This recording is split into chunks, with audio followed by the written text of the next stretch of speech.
नमस्कार, मैं रवीश कुमार। तेज गर्मी में हम सबको देखकर आपको कैसा लगा? मजा आया ना कि एसी में रहने वाले इन एंकरों की धूप में खूब सेकाई हो रही है। मुझे अभिज्ञान प्रकाश, निधि कुलपति, हिमांशु शेखर मिश्रा, मनोरंजन भारती, हृदेश जोशी, उमाशंकर सिंह, मनीष कुमार और आपके कमाल खान, हर्षा कुमारी सिंह, नीता शर्मा, आलोक पांडे, शरद शर्मा, आनंद पटेल और प्रसाद काथे आदि आदि। इनमें से कुछ तो मैदान में डटे रहेंगे और हमारे जैसे कुछ स्टूडियो में आ जाएंगे। पर एक बात बताइए, क्या आपको भी लगा कि इस चुनाव में मीडिया ने पक्षपात किया, मीडिया ने हवा बनाई? क्या आप भी उन लोगों में शामिल हैं जिनकी शिकायत है कि इस चुनाव में मीडिया ने अपनी सारी हदें पार कर दी? मीडिया एक तरफा हो गया, एक ही पक्ष पर ज्यादा जोर रहा। मीडिया ने जनमत बनाने के लिए मुद्दों और पार्टियों की विविधता का ख्याल नहीं रखा। वैसे मीडिया का मतलब सिर्फ टीवी नहीं होता, ऑनलाइन रेडियो, अखबार सब होते हैं। कई लोगों ने अलग अलग जगहों पर लिखा है कि मीडिया ने एक तरह से पहले से ही जनमत बना दिया, हर जगह मोदी ही मोदी दिखे। हमारे आज के मेहमान संतोष देसाई ने टाइम्स ऑफ इंडिया में लिखा है कि टीवी दुनिया की खास तरीके से कल्पना करता है और इस काल्पनिक दुनिया में हमें रहने के लिए भेज देता है। टीवी हमारे जनमत के निर्माण की प्रक्रिया में भूमिका तो निभाता ही है, या खास तरीके के समाधान की मांग को भी पैदा करता है, और आज इस समाधान का नाम है नरेंद्र मोदी। यह जरूर है कि चुनाव मीडिया इलेक्शन है, पहले से कहीं ज्यादा और पहले से कहीं संगठित। घर घर में मौजूद टीवी सेट का नतीजा यह हुआ कि जो मध्यम वर्ग दिल्ली में सोचता है वही गांव का गरीब भी सोचता हुआ दिख रहा था। एक तरह से सोचने वाले मतदाता समूह का निर्माण हुआ, एक तरह से सोचने वाले, जैसा कि अमेरिका में होता है। शायद संतोष भी इसी प्रसंग में लिखते हैं कि भारत का चुनाव भले ही प्रेसिडेंशियल सिस्टम की तरह नहीं है, मगर मीडिया ने इसे ऐसे ही इस बार पेश कर दिया। अब यह सवाल आप खुद से पूछिए कि क्या आप सब टीवी से प्रभावित होकर वोट करने जा रहे हैं? गए? क्या इससे पहले आपने एक मतदाता के रूप में प्रचार के अन्य रूपों का सामना नहीं किया? क्या आप नहीं समझते कि एक नेता का घंटों इंटरव्यू चल रहा है तो इसका क्या मतलब होगा? क्या आपने अपने मुद्दे टीवी देखकर तय किए? टीवी ने मुद्दे तय करने में आपकी मदद की या नेता चुनने में? अगर ऐसा था तो इस देश में टीवी के स्पेस में ऐसे कई राज्य हैं जहां आरोप लगता है कि क्षेत्रीय दलों का अपना मीडिया तो है ही, बाकी मीडिया भी उनकी सरकारों के नियंत्रण में है। क्या वहां भी ऐसा होता होगा कि टीवी देखकर डीएमके या एआईएडीएमके के बारे में लोग तय करते होंगे? चैनल तो दोनों ही दलों के हैं, बताए जाते हैं। मायावती को टीवी कम दिखाता है। क्या मायावती की यूपी में सरकार नहीं बनी? ओपिनियन पोल में मायावती को हर बार कम आंका जाता है। यह सही है, लेकिन क्या यह भी सही नहीं कि मायावती हारती भी हैं चुनाव, उनकी सीटें भी कम होती हैं? कहने का मतलब है कि पार्टियों या नेताओं की हार जीत में आने वाला अंतर क्या सिर्फ टीवी या मीडिया से प्रभावित होता है? क्या हम टीवी के असर पर बात करते वक्त अखबार, radio, social media, hoarding, billboards आदि तमाम माध्यमों को नजर में रखते हैं? क्या हमारी धारणा सही होते हुए भी संपूर्ण है? क्या कांग्रेस ने कम प्रचार किए? इसका मतलब यह नहीं कि मीडिया के प्रबंधन और उसमें दखल की बात सही नहीं हो सकती। कई पत्रकारों ने इस्तीफा देते वक्त इसकी बात की है। कई मैगजीन के कवर पर मीडिया हाउस में राजनीतिक रूप से निवेश की खबरें मुख्य पेज पर छपी हैं। क्या हम यह माने कि एक आम पाठक या दर्शक को यह बात समझ में नहीं आती है? मुझे ही कई लोग फील्ड में मिले जो मीडिया को लेकर शिकायत करते रहे, उसकी भूमिका और पक्षपाती होने के प्रसंग गिनाते रहे। 2004 में जब मीडिया ने बीजेपी को प्रमुखता दी और 2009 में भी, तो फिर जनता ने बीजेपी को क्यों नहीं जिता दिया? क्यों जनता ने कांग्रेस को जिताया? निश्चित रूप से मीडिया ने इस बार कई हदें लांघी है। ध्यान से देखिए तो हर चुनाव में मीडिया अपनी सीमाओं को लांघ जाता है, बाद में हम सब भूल भी जाते हैं।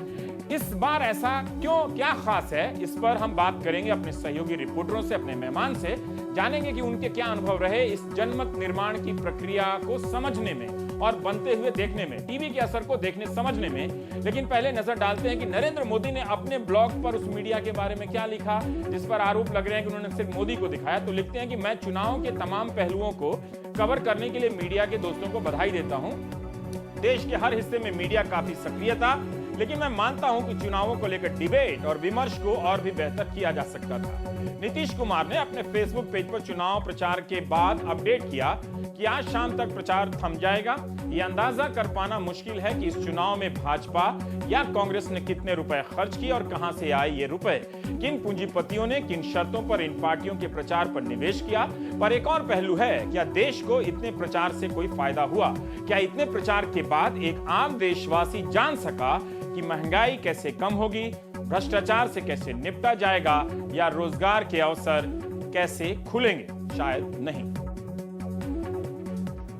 तो ट्विटर और फेसबुक पर टीवी को लेकर जो प्रतिक्रियाएं आ रही हैं उसे देखकर यही लगता है कि आप दर्शक काफ़ी झेल चुके हैं हमें और आप झेलने की स्थिति में नहीं हैं। पर क्या ये हकीकत है? क्या सचमुच लोगों की इस इलेक्शन से जुड़ी खबरों के लिए टीवी में दिलचस्पी अब बहुत बोझिल होती जा रही है? हम बात करेंगे इन तमाम प्रक्रियाओं पर, असर पर। ओम थानवी साहब हमारे साथ, जनसत्ता के संपादक, स्मिता जी हैं हमारे साथ, द हिंदू की एसोसिएट एडिटर, संजय सिंह हैं हमारे साथ, फर्स्ट पोस्ट के पॉलिटिकल एडिटर, और संतोष देसाई हैं हमारे साथ जिन्होंने आज टाइम्स ऑफ इंडिया में लेख लिखा है, और मनीष कुमार हमारे सहयोगी हैं। इसी तरह से बीच बीच में बातचीत के क्रम में हमारे तमाम सहयोगी आते जाएंगे और मीडिया और चुनाव और खासकर जनमत से जुड़ी प्रक्रिया में अपनी भूमिका को लेकर संक्षिप्त टिप्पणी करते जाएंगे। उमा सुधीर भी हमारे साथ आ गई हैं हैदराबाद से।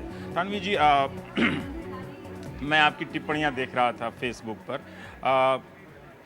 दो बातें मैं जानना चाहता हूं कि क्या जो भी जनमत आ रहा है, क्या आपको लगता है कि ये इतना कृत्रिम है, आर्टिफिशियल है कि इसे टीवी ने अपने तरीके से गढ़ दिया है?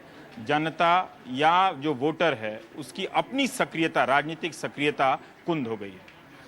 टीवी को मैं इतना सक्षम तो नहीं मानता हूं कि वो किसी भी जनतंत्र में पूरा जो मतदान है उसको गढ़ सकता है, तो उसकी रचना कर सकता है। लेकिन ये जरूर है कि आप एक हवा बनाते हैं, और आप देखिए हवा शब्द इतना इस्तेमाल हुआ है, उसके बाद लहर हुआ, आंधी हुआ, सुनामी हुआ।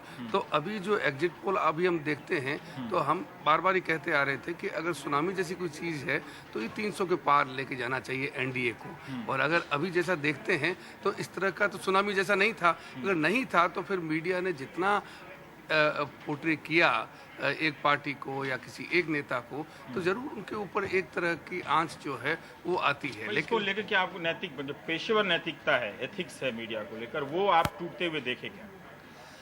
देखिए, पूरे मीडिया पर तो लांछन लगाना उचित नहीं होगा। और ये जो आपने फेसबुक का जिक्र किया, फेसबुक, ट्विटर, वो मैं उनको पत्रकारिता का हिस्सा नहीं मानता हूँ। उसमें आप परिवार की बात करते हैं, अपनी रसगुल्ले की बात भी करते हैं, वो एक व्यक्तिगत आपका मंच है। लेकिन जब आप पत्रकारिता की बात कर रहे हैं, अखबारों की भी बात मैं करना चाहूँगा, टीवी की भी बात करना चाहूँगा, उसमें अभी भी बड़ा हिस्सा ऐसा है जो ईमानदारी से काम करता है। लेकिन एक हिस्सा ऐसा है जिसके बारे में ये कहा जा सकता है कि वो भावनाओं में भी कई बार बह जाता है, हो सकता है बेईमानी न करता हो, और कई बार वो ऐसा लगता है कि जैसा खासकर जब मतदान होने वाला था, तो उस वक्त जब चुनाव प्रचार बंद हो गया, तो अचानक आपने पाया कि आप एक नेता के इंटरव्यू बार बार लगभग हर चैनल पे देखते हैं। उसमें बड़े लिजलीजे, बहुत पोले, बहुत नरम सवाल हैं, और बहुत ही एक ऐसी विनम्र छवि एक नेता की। तो उस वक्त एक आंच आती है और लगता है कि अब चूंकि आप चुनाव आयोग के घेरे में तो आपको नहीं लपेटा जा सकता, लेकिन आप उस प्रचार में शामिल हो रहे हैं जो कायदे से, संविधान के हिसाब से कहीं भी नहीं होना चाहिए।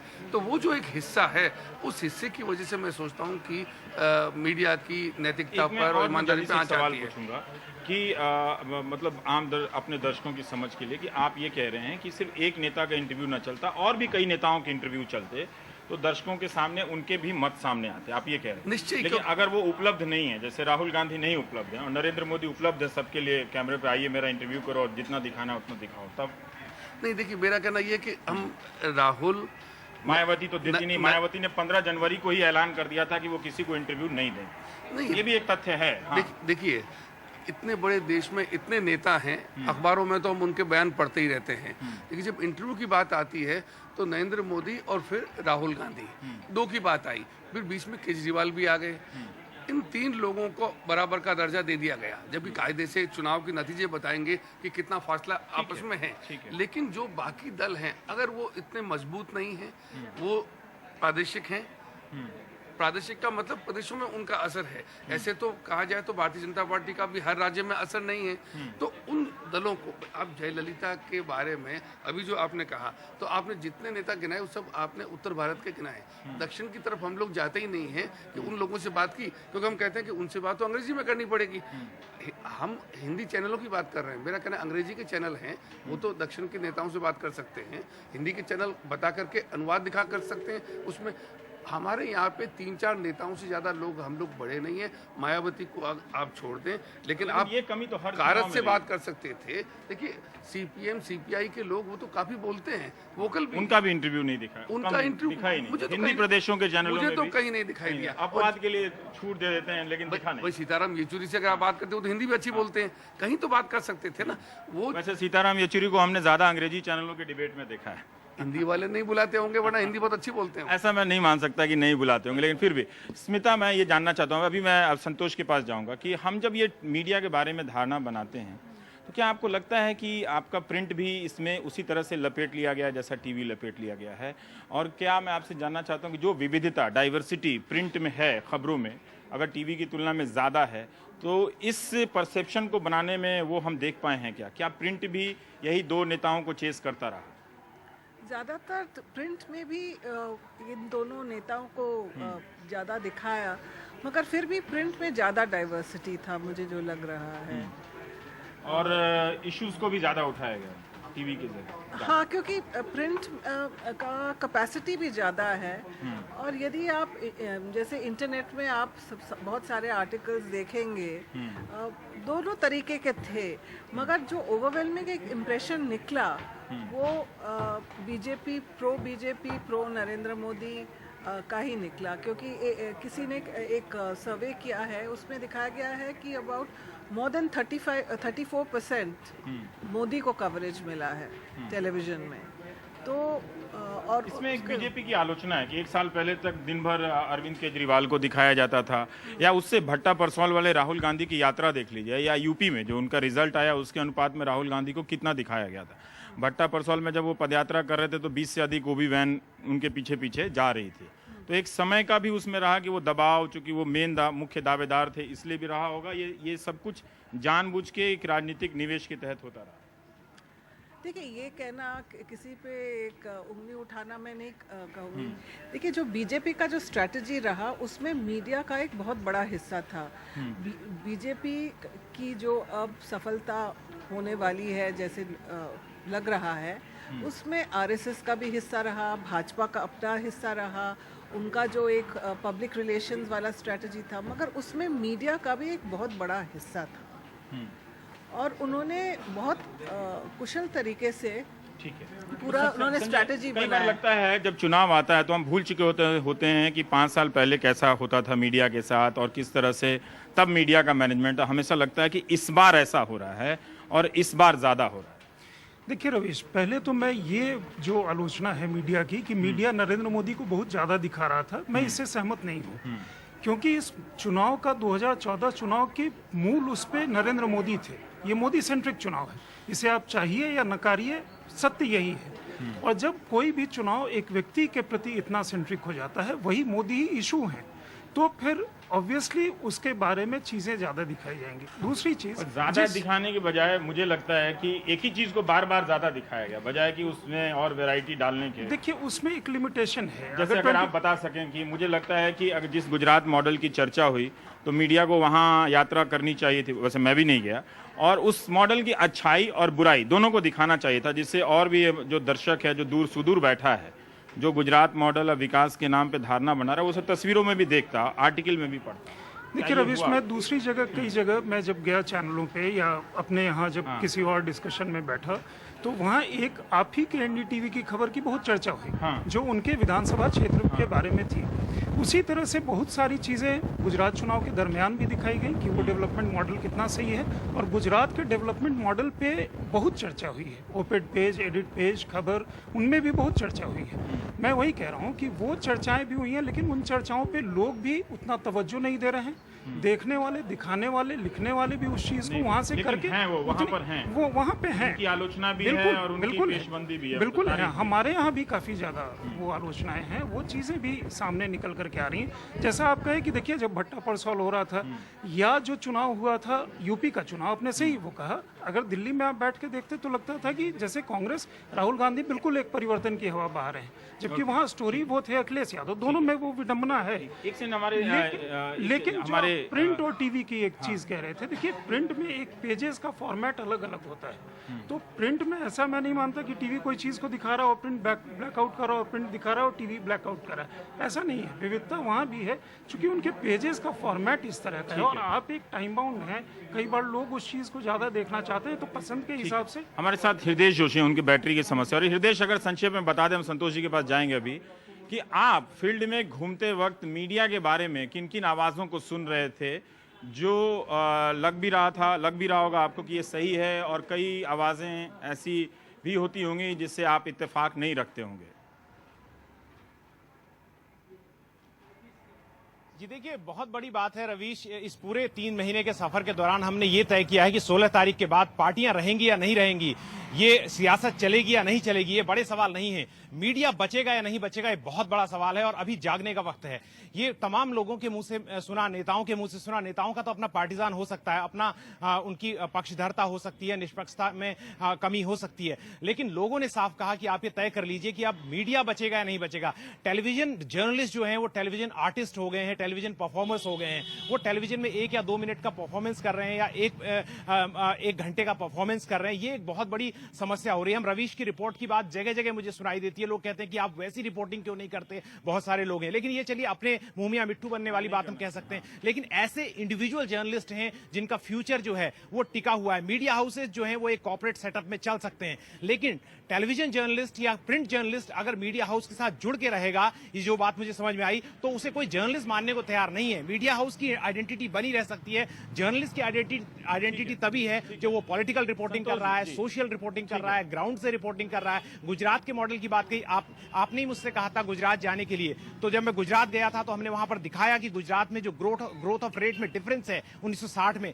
वही डिफरेंस आज भी है। तो इसकी चर्चा होनी चाहिए कि गुजरात प्रॉस्पर हुआ है, लेकिन देश के मुकाबले आज इसकी प्रॉस्पेरिटी में अखबारों डिफरेंस के कितना है, एडिट पन्ने पे काफी लिखा गया, उस मॉडल को लेकर बहस हुई, हम लोगों ने भी की, लेकिन लोगों ने उसको तवज्जो शायद नहीं दिया। पर संतोष जी, आप हमारे साथ हैं, हम आपसे जानना चाहते हैं कि क्या आपको भी ऐसा लगा, और लगा तो क्यों लगा, कि जो मीडिया ने पहले से ही एक जनमत बना लिया और उसी जनमत को वो चेज करता रहा, उसका पीछा करता रहा अपनी बहसों में, अपने सवालों में, और अपने बात रखने के तरीकों में, अपने प्रचार में, अपने प्रोमो में, हर जगह?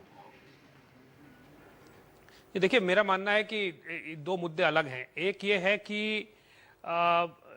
एक स्ट्रक्चरल, मेरे ख्याल से मीडिया का आजकल जो एक तरह का बिहेवियर है, उसका एक कारण है कि उसका एक तरह से स्ट्रक्चर बन गया है कि वो मीडिया जो अब सिर्फ अपने दर्शकों के लिए है, जो हर एक चैनल है या हर एक मीडिया आउटलेट है, वो अपने कंज्यूमर की तरफ एक तरह से उन्हें क्या चाहिए, उन्हें क्या सुनना है और उन्हें किस तरह से कंज्यूम कर पाए न्यूज, उस पे उन्हें सबसे ज्यादा दिलचस्पी है। इसकी वजह से जो मुद्दे हैं वो या बहुत कॉमन करेंसी वाले मुद्दे चाहिए, जो हर एक को समझ आ सके, जो हर एक ग्रास्प कर सके, जो हर एक कंज्यूम कर सके। अब ये जब आप इंडिया जैसी कॉम्प्लेक्स इलेक्टोरल रियलिटी देखें, हर एक जगह का अपना एक कास्ट इक्वेशन अलग है, हर जगह अगर आप उसे सही में विश्लेषण करना चाहें तो बहुत ही कॉम्प्लेक्स एक मामला है। तो आप उसे सिंप्लीफाई किस तरह से करें, उसे आप बहुत सिंपल एक तरह से इधर और, कि भाई आप ये है या ये है, फॉर है अगेंस्ट है, ये आदमी। आप जैसे आपने गुजरात मॉडल की बात कही, गुजरात मॉडल है क्या, सही है गलत है वो अलग बात है। अगर कई लोगों से आप पूछे तो वो मॉडल क्या है, कि उन्होंने अच्छा काम किया ये लोगों ने सुना, मगर जो मॉडल जब आप एक फ्रेम इस्तेमाल करते हैं, इसका क्या, ये इस पे चर्चा अगर आप टेलीविजन में स्पेशली देखें तो बहुत कम चर्चा। नरेंद्र मोदी पे चर्चा बहुत है, राहुल गांधी पे चर्चा बहुत है, प्रियंका गांधी 2 कॉन्स्टिट्यूएंसी में बेशक क्यों उनको दिलचस्पी ना हो, मगर जब वो आती है तो जैसे मानो कि कुछ तूफान आ गया। ये भी एक अतिरेक है। जैसे राज ठाकरे का भी इंटरव्यू काफी घंटों चला, कई घंटे चला राज ठाकरे का भी इंटरव्यू, लालू यादव और शायद नीतीश कुमार का नहीं चला, या ममता बनर्जी का नहीं चला। बिल्कुल, क्योंकि अब ये जो, क्योंकि बॉम्बे आपकी कॉन्स्टिट्यूएंसी है, लोग राज ठाकरे समझते हैं, उसे थोड़ा घबराते हैं, तो वो एक कहानी है। तो ये एक तरह की स्टोरी टेलिंग चैनल्स बन गई हैं। अगर आप देखें तो न्यूज उसका एक मटेरियल है जिससे आप कहानी रचते हैं। तो अब जब ये नजरिया आपका बन जाता है तो कुछ चैनल्स हैं जो शायद ये कहें कि भाई हमें नरेंद्र मोदी चाहिए, मगर मेरा ये मानना है कि चैनल का जो बिजनेस है वो इस तरह से स्ट्रक्चर हुआ है कि आप हर एक चीज को रिड्यूस करेंगे, हर एक चीज को सिंप्लीफाई करेंगे और हर एक चीज को कहानी में बदलेंगे। वहां हमेशा ग्रैन्युलैरिटी है, कॉम्प्लेक्सिटी है, डाइवर्सिटी है, इसे आप सैक्रिफाइस करेंगे। वो गायब हो जाएगा। हमारे साथ उमा सुधीर हैं। उमा, अगर आप बता सकें हमारे दर्शकों को कि आंध्र प्रदेश में जो स्थानीय मीडिया है वो किस तरह के दबावों, मतलब जो आरोप लगते हैं उन्हीं आरोपों के तहत वो किस तरह के दबावों के आरोप से गुजरा है, और वहाँ का मीडिया भी क्या उसी तरह से बर्ताव कर रहा था जैसे बात अभी थानवी साहब कह रहे थे दिल्ली से चलने वाली जो टेलीविजन मीडिया है वो बर्ताव कर रही थी? हाँ जी रवीश, आपके जो स्टूडियो गेस्ट हैं वो डिफरेंस बता रहे थे उत्तर भारत के चैनल्स और दक्षिण भारत के चैनल्स में। एक बहुत बड़ा मुद्दा ये है, यहाँ के दक्षिण के जो चैनल्स हैं, न सिर्फ आंध्र प्रदेश बल्कि केरला समझिए या फिर तमिलनाडु या फिर इवन कर्नाटका समझिए, तो यहाँ पे पॉलिटिकल पार्टीज खुद चैनल के ओनर्स हैं। उससे बहुत बड़ा फर्क पड़ जाता है उनके न्यूज कंटेंट में। यानी कि अगर आप एक चैनल में हैं तो एक लीडर की जो कैंपेनिंग है वो पूरे दिन भी चल सकती है, उसका कोई माप तोड़ी कोई बैलेंस ही नहीं रहेगा कि और किसी और लीडर को वहां पे दिखाया गया है कि नहीं गया है। और दूसरी बात यह है कि यहाँ के जो स्थानीय चैनल्स हैं, डायरेक्ट अगर पॉलिटिकल ओनरशिप है भी नहीं तब भी हर पॉलिटिकल पार्टी ने हर चैनल में पैसा लगाया हुआ है। और दूसरी ओर एक बहुत बड़े कांग्रेस के नेता ने मुझे एक शीट दिखाई जिसमें यह बताया गया था कि जो एयर टाइम है, यानी कि पॉलिटिकल मीटिंग के लिए जो एयर टाइम है उसका पैसा जोड़कर चैनल्स को दिया जाता है कॉन्ट्रैक्ट के रूप में। एडिटोरियल एयर टाइम अलग रहेगा और आपका जो मीटिंग्स का जो एयर टाइम है उसका अलग रहेगा। यानी कि पूरी तरह से जो इलेक्शन का कवरेज है, जो न्यूट्रल स्पेस होना चाहिए बैलेंस जर्नलिस्ट के लिए, वो बहुत ही कम बचा हुआ है। दूसरा मुद्दा जो मैं बताना चाहूंगी, सब समझ रहे थे कि अगर आंध्र प्रदेश में बहुत खास तरह के चुनाव हो रहे हैं, बाइफर्केशन सबसे बड़ा मुद्दा रहेगा कि इस राज्य का विभाजन हुआ है, तेलंगाना बना है, सीमांध्र के जो कंसर्न है इस वजह से बाइफर्केशन सबसे बड़ा मुद्दा रहेगा। लेकिन अगर असल में आप देखें तो सिर्फ जाति, कास्ट और पैसा का ही पूरा ये इलेक्शन रहा, ना कि बाइफर्केशन का। अगर आप तेलंगाना की बात करें तो वहां पे भी यही कहा गया कि दलित चीफ मिनिस्टर बनाया जाएगा या फिर पिछड़े वर्ग का चीफ मिनिस्टर बनाया जाएगा। और सीमांध्र में तो पूरी तरह से एक तरह जिस तरह से पैसे का जो बोलबाल चल रहा था उससे लग रहा था कि ये सबसे बड़ा स्टेक्स वाला, जैसे कि आप भी समझ रहे हैं इलेक्शन कमीशन में जो सीजर्स हुए हैं उससे सबसे ज्यादा जो रकम है, यानी कि 153 करोड़ रुपीस आंध्र प्रदेश से जब्त हुई है। और सब लोग यही मानेंगे कि वो सिर्फ एक ड्रॉप इन द ओशन है, बहुत कम 2 करोड़ रुपए लेके जा रहे थे और रुपए जल गए। हाँ जी, बिल्कुल उत्तम कुमार रेड्डी यहाँ पे है जो नलगोंडा के जिले में तेलंगाना में काफी ईमानदार होंगे, इसलिए कार के इंजन में पकड़े गए क्योंकि देश के सभी ईमानदार नेताओं को कार के इंजन में 2 करोड़ लेकर चलना चाहिए। कि वहाँ का जो करेंसी है वो करेंसी जल गई थी और उस वजह से पकड़ा गया पैसा। दूसरी ओर अगर आप वहां देखें तो हमारे पास एक पोलिंग एजेंट मिले जिन्होंने कैमरा में डायरेक्ट हमें ये बताया कि मैंने 40 लाख रुपए तक ट्रांसपोर्ट किए। और वो मानते हैं कि हर पॉलिटिकल पार्टी पैसे बांटती है, एयर कूलर बांटती है, टेलीविजन बांटती है, और वो सीधे साधे वो टेलीविजन पे ये कहने के लिए तैयार थे। और उन्होंने ये भी हमें बताया कि उन्होंने पुलिस को चकमा कैसे दिया और उन्हें कोई डर नहीं है कि पुलिस केस उसके बाद भी हो सकता है। हमारा मतदाता काफी जागरूक है, लिया जा सकता है। हाँ, वो निश्चित ही इन सब मुद्दों को प्राथमिकता दिया होगा अपने वोट देने में कि भ्रष्टाचार से लड़ने वाली पार्टियां कैसे ईमानदारी के पैसे को इधर से उधर लुटा रही हैं और पहुंचा रही हैं, या शायद मतदाता ने आंख मूंद लिया होगा, सोचा होगा कि उसके लिए इस बार निष्ठा बड़ी चीज है इन सब सवालों से।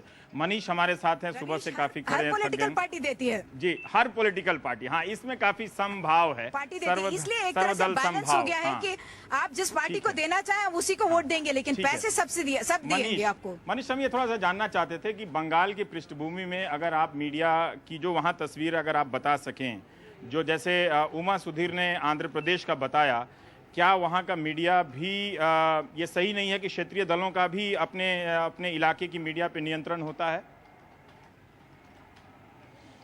निश्चित रूप से है। बंगाल में ये काफ़ी दिनों से चल रहा है, जिसमें कि प्रो और एंटी होता है। लेकिन रवीश, मैं आपको बता दूं कि नरेंद्र मोदी की जहां तक बात होती है, तो नरेंद्र मोदी ने भारत में चुनाव कैसे लड़े या कैसे लड़ा जाए, उस पूरे ग्रामर को, उस पूरे व्याकरण की उन्होंने एक नई किताब लिख डाली है, एक नई व्याख्या उन्होंने कर डाली है। और आने वाले दिनों में यही व्याख्या चलेगी, क्योंकि मैं आपको बता दूं, वो चाहे बिहार हो या पश्चिम बंगाल, एक सभी लोग मान रहे हैं, सभी राजनीतिक दल के लोग मान रहे हैं कि मार्केटिंग की अब एक अहम भूमिका है। काम आप करें, ये बहुत बड़ी बात नहीं है, लेकिन अगर काम का प्रचार पे अगर आप पैसा ना खर्च करें तो ये आपका सबसे बड़ा डिमेरिट हो जाएगा। काम करना काफ़ी नहीं है। दूसरी बात यह है कि साथ ही साथ अगर आप बंगाल में देखें, ममता बनर्जी बहुत ज़्यादा इंटरव्यू उन्होंने नहीं दिया। शुरू में उन्होंने भी एक मार्केटिंग फर्म को हायर किया था, बीच चुनाव के बीच में उन्होंने उस फर्म को अबेंडन कर दिया।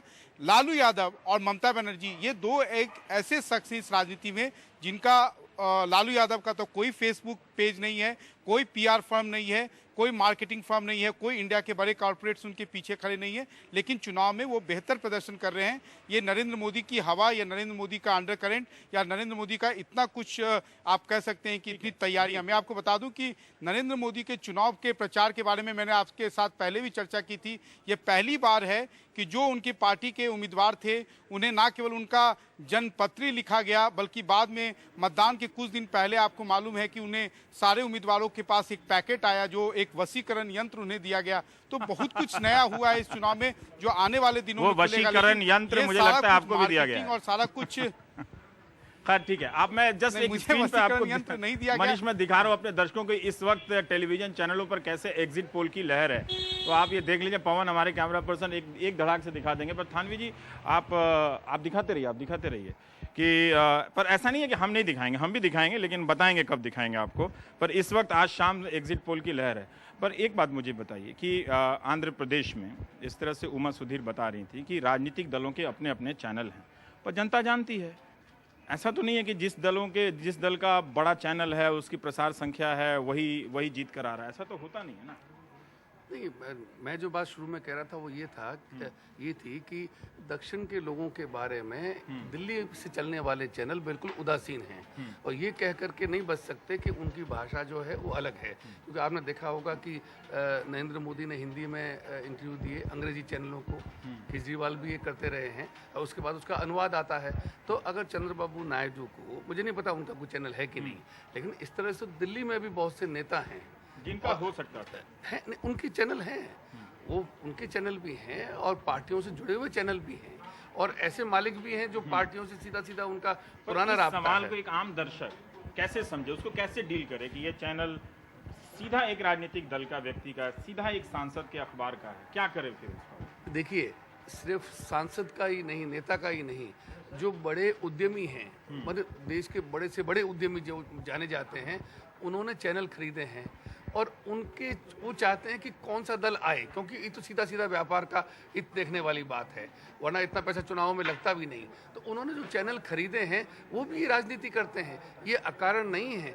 आप बात कर रहे हैं निष्पक्षता की कि और लोगों को भी जगह मिलनी चाहिए थी, वो क्यों जगह मिलेगी? उनको एक नेता को प्रोजेक्ट करना है, वो उसी को करेंगे, वो दूसरे को करेंगे तो उनका मकसद जो है विफल होगा और उन्हीं की वजह से मीडिया के ऊपर लांछन आता है और मीडिया के ऊपर आंच आती है।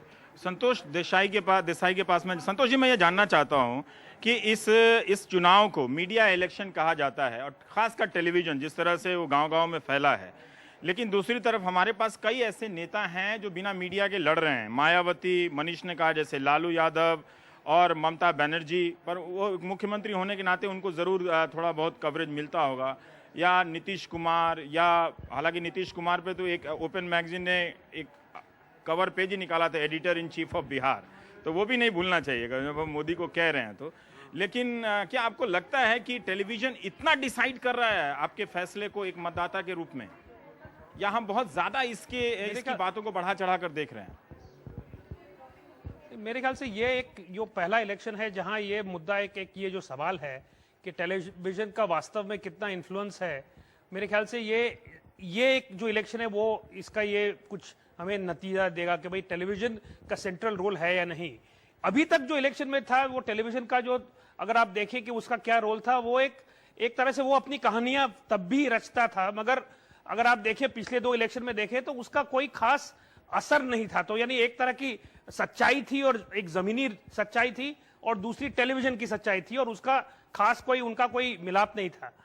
इस बार एक जो चीज एक जो धारणा है, अब वो सही है या गलत वो पता लगेगा, कि एक नया तरह का एक पॉलिटिकल एक डिस्कोर्स आ रहा है जो कास्ट और जो पास्ट बेस्ड अलायंसेस से बढ़ के आजकल अब एक जो नरेंद्र मोदी का भी जो एक तरह से अगर आप देखिए उसकी जो कोशिश है कि एक यूनिफाई किया जाए कंज्यूमर और एस्पिरेशन के बेसिस पे, कि भाई आप आगे देखना चाहते हैं, आप प्रगति देखना चाहते हैं, आप उसे डेवलपमेंट कहिए, आप उसे जो भी कहिए, आप उसे एक तरह से यूनिफाई कर रहे हैं और दूसरी तरह से आप अपनी कॉन्स्टिट्यूएंसी को सेगमेंट कर रहे हैं। अगर ये वास्तव में ये हकीकत बन जाए तब मीडिया का जो रोल है वो बहुत बढ़ जाता है और टेलीविजन का रोल बहुत बढ़ जाता है, क्योंकि आप एक तरह से कंज्यूमर डेमोक्रेसी की तरफ आप बढ़ रहे हैं और टेलीविजन का जो प्रचार है वो इलेक्शन कैंपेनिंग और एडवर्टाइजिंग में जो डिफरेंस बहुत कम धीरे धीरे होता जाएगा। ठीक है, अगर ये सच है तो मेरे ख्याल से इसलिए ये इलेक्शंस और टेलीविजन का शायद रोल इस बार शायद ज्यादा है पहले से ज्यादा है। संतोष कह रहे थे कि टीवी डेमोक्रेसी एक शब्द का वो इस्तेमाल कर रहे हैं और कह रहे हैं कि अभी वो सर्किल कंप्लीट नहीं हुआ, लेकिन फिर भी इसका रोल ज्यादा है। क्या आपको भी लगता है कि मीडिया ने इस बार वोटर को होमोजेनाइज करने में, एक रूप बनाने में ज्यादा भूमिका निभाई है?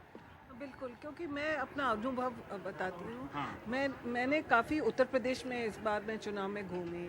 छोटे छोटे गांवों में लोग जब मोदी का जिक्र करते थे तो मैं जब पूछती थी कि आपको कैसे पता, उन्होंने कहा मीडिया बता रही है, और वो मीडिया शब्द हिंदी में और मीडिया शब्द यूज़ करते थे। और मैंने ये भी देखा, एक नमो रथ था जो हर गांव में जाता था और 2 प्रमोशनल फिल्म्स थे नरेंद्र मोदी के बारे में। तो लोग बताते थे नरेंद्र मोदी ऐसा कह रहे हैं। की प्रमोशनल गाड़ियां समाजवादी पार्टी ने 2002 के इलेक्शन में इस्तेमाल की थी। मुझे खत्म करने दीजिए। तो उन्होंने बताया कि मोदी जी ने ये कहा, तो मैंने कहा ये सब सत्य है। हाँ, ये सत्य है क्योंकि मीडिया भी यही कह रही है। अच्छा, जो पॉलिटिकल पार्टी का प्रचार था और जो टेलीविजन का कहना था उसमें उस मतदाता ने कोई अंतर विरोध नहीं देखा, उसको लगा कि यही कह रहे। तो ये मैंने देखा एक गांव में नहीं, बहुत सारे गांव में। तो जिस तरीके से उन्होंने हर मीडिया का इस्तेमाल किया है, बीजेपी उनका जो स्ट्रैटेजी था उससे ये बहुत फ़ायदा उनको मिला है। और हर जगह पे लोग मीडिया का जिक्र करते थे कि टीवी ने ये दिखाया है, टीवी ने ये बताया है, तो ये सत्य होगा। ठीक है, हम हमारे साथ आनंद पटेल है, लेकिन हम उससे बात करेंगे, हमें ब्रेक में जाना है। और जाते जाते आपको मैं एक खबर बताना चाहता हूं कि गुजरात के बड़े मशहूर वकील रहे हैं मुकुल सिन्हा साहब, और मानवाधिकार कार्यकर्ता, और उनके मुकदमों की लड़ाई की वजह से वो काफ़ी टेलीविज़न चैनलों में आया करते थे। आज बहुत ज़रूरी मसला है एग्ज़िट पोल का, लेकिन मुकुल सिन्हा हमारे बीच अब नहीं हैं। उनका अहमदाबाद में देहांत हो गया। वो 63 साल के थे, उन्हें फेफड़े का कैंसर था और 2002 के गुजरात दंगा पीड़ितों की ओर से कई केस लड़े। मुख्यमंत्री नरेंद्र मोदी के कामकाज के तरीकों की आलोचना वो करते थे। IIT कानपुर के विद्यार्थी थे। जनसंघर्ष मंच उन्होंने बनाया था और उन्होंने अपना पार्थिव शरीर जो है वो मेडिकल कॉलेज को दान कर दिया है। हमेशा दूसरों के अधिकारों की खातिर लड़ते रहे, तो एक जिक्र करना ज़रूरी था, क्योंकि जब भी वो ऐसी लड़ाई लड़ते थे वो टेलीविज़न चैनलों के बहुत मुख्य चेहरा हुआ करते थे और मीडिया उनके पास काफ़ी जाता था। तो इस वक्त हमारी तरफ से इतना याद करने का फ़र्ज़ तो बनता ही है। तो हमारे बीच मुकुल सिन्हा नहीं है। हम छोटे से ब्रेक के बाद आएंगे तो हम बात करेंगे हमारे सहयोगी आनंद पटेल से भी, और दूसरे राउंड में हम ये जानना चाहते हैं कि क्या सचमुच हमारा मतदाता है वो झांसे में आता है या वो आ सकता है? क्या उसकी अपनी कोई मीडिया सोसाइटी की बनाई तस्वीरों से बाहर कोई छवि नहीं है, कोई बुद्धि नहीं है क्या? छोटे से ब्रेक के बाद।